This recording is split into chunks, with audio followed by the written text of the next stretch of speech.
याच्यावरती रितेश भाऊंनी निकीला चांगलंच धारेवर धरलेलं आहे, कारण संग्रामने ज्यावेळेस वाईल्डकार्ड एंट्री घरामध्ये घेतली त्यावेळेस संग्रामचा खूप अपमान केलेला होता निकीने. त्यामुळे भाऊ म्हणतात की बाहेरून शिकून आलाय, बघून आलाय, तळपायात अक्कल आहे, अक्कल असलेला तरी पाठवायचा बिग बॉस, असले आंडूपांडूला कशाला पाठवले, नुसतं शरीर घेऊन आलाय, अक्कल तर नाहीच आहे, घुटण्यात अक्कल आहे त्याची. तुला बोलले होते ना अरबाज, जो कोणी येईल तो आपल्या अगेन्स्टच उभं राहणार, माझ्या आधी तू जाशील बघ, कारण पुढची टीम जी आहे ती वीक आहे, त्यामुळे तो त्यांच्यासोबत गेला. तुझं तिकीट काढून फाडून आधीच मी बाहेर पाठवलंय. खरं रूप तर 2 सेकंदात दिसलं, कारण आर्याला म्हणाला हात लावणार नाही आणि मला फेकून दिलं. पलटी मारणारा माणूस 2 सेकंदात तुझं रूप दिसलं. कुठल्या अँगलने हा सिंगम वाटतो बिग बॉस? पप्पू आहे हा, फ्लॉप शो आहे संग्रामचा.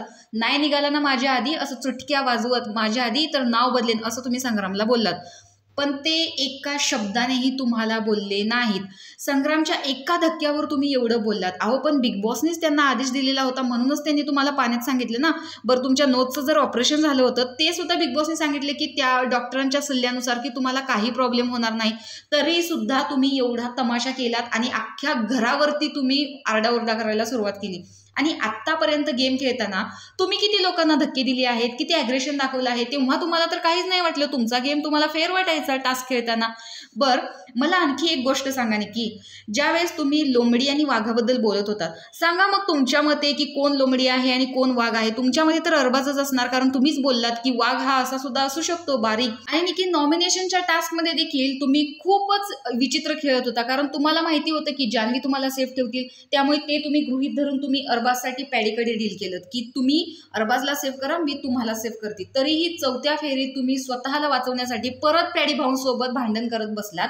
कारण निकी तुम्हाला वाटतं का की अरबाज नॉमिनेट झाला तर तो जाऊ शकतो, म्हणून तुम्ही सेफ करत होतात का त्यांना? कारण तुम्हाला वाटतं की जनता तुम्हाला सेफ करणारच आहे, तुमचे फॅन तुम्हाला वाचवणारच आहे, पण अरबाज वीक आहे. आणि हे तुम्ही बोलून सुद्धा दाखवलं की मला तुझी काळजी आहे, मी तर स्ट्रॉंग आहे, अभिजित आणि मी एका लेवलचे आहोत, पण मला फक्त तुला सेफ करायचं आहे. आणि सूरज कॅप्टन असताना देखील तो तुम्हाला सांगत होता की काम करायचं आहे, ड्युटी ही करायची आहे, पण तुम्ही अरे रावी करत काय म्हणालात, भांडी नाही धुणार आहे मी, कॅप्टनचं काहीच ऐकणार आहे. त्यावेळेस सुद्धा तुम्ही घरात फक्त दंगा केलात, बाकी काही केलं नाही. सगळ्या सदस्यांना त्रास दिला तो दिलाच आणि बाहेर प्रेक्षकांना देखील त्रास दिला. कॅप्टन्सी उमेदवारीच्या टास्कमध्ये तुम्ही अंकिताला ओढलं, त्यामुळे तिने स्वतःला सोडवण्याचा प्रयत्न केला. आता तुम्हाला जर कुणी दोन्ही हाताने धरलं तर तुम्ही सुद्धा सोडवण्याचा प्रयत्न करणारच ना, जसं तुम्ही आर्यावरती करत होतात दुधाच्या टास्कमध्ये.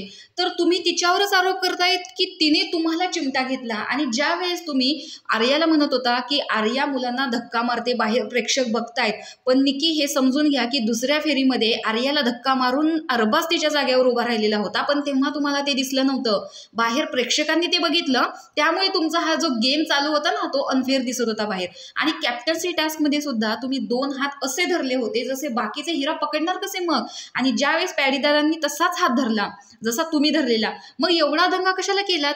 ते जशाच तसे वागत होते निकी. असलियत दाखवायची आहे तुमची असं म्हणालात ना अंकिता आणि पॅडीदारांना, पण काय आहे ना निकी, तुमची असलियत दिसली लोकांना. काय आहे ना, ऑडियन्सला सगळंच दिसतं.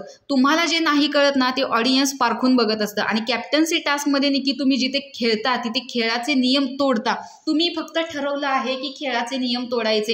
हिरा पकडताना पण तुम्ही तेच केलं, त्याच्यामध्येच तुमची आणि आर्याची भांडणं सुरू झाली. आर्याने जे केलं त्याचं तर मी समर्थन करतच नाही, पण तुम्ही जे करत होता की इकडे जायचं तिकडे जायचं, पूर्ण आरेरावी करायची, हिऱ्या हातात उचलूनच घ्यायचा, या गोष्टी तुम्ही बरोबर केलेल्या नाहीत. या आठवड्यात जर तुम्ही कोणतं चांगलं काम केलेलं आहे, शांततेत केलेलं आहे, तर ते भांडी धुण्याचं केलेलं आहे, ज्याचं अभिजितनं देखील कौतुक केलं.